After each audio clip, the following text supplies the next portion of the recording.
To avoid the black bear ahead, he nervously jerked the steering wheel around, but didn't expect the slippery road to send the car out of control instantly. Watching the speeding car come at her, the woman urinating by the roadside had no time to react and was sent to meet God on the spot.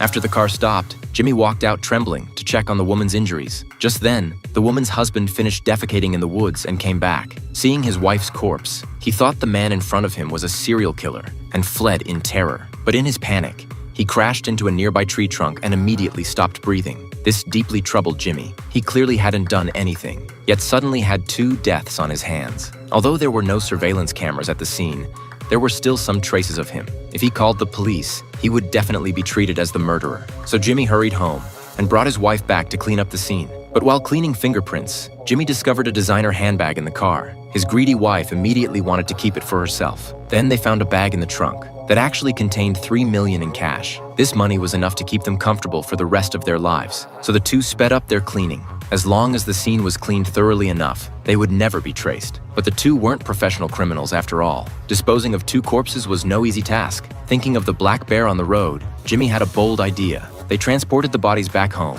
then loaded them into a canoe. Along the river, they paddled the canoe deep into the woods, where black bears often appeared. Then they carried the bodies to the shore and smeared them with honey, hoping to attract nearby black bears to eat the bodies. They thought that after disposing of the bodies, they could successfully possess the cash. But unexpectedly, another accident occurred. Jimmy found a handgun in the woman's designer bag. He thought it was a toy gun and fired a shot at the opposite side without any precaution. Fortunately, he didn't hit his wife, but left a hole in the wall. Just then, there was suddenly a knock at the door outside. His wife quickly put the money back in the bag before daring to open the door. It turned out to be the sheriff coming to pick up the Christmas tree. Due to the urgency of the situation, Jimmy could only cover the bullet hole with his hand, but his continued leaning against the wall ultimately aroused the sheriff's suspicion.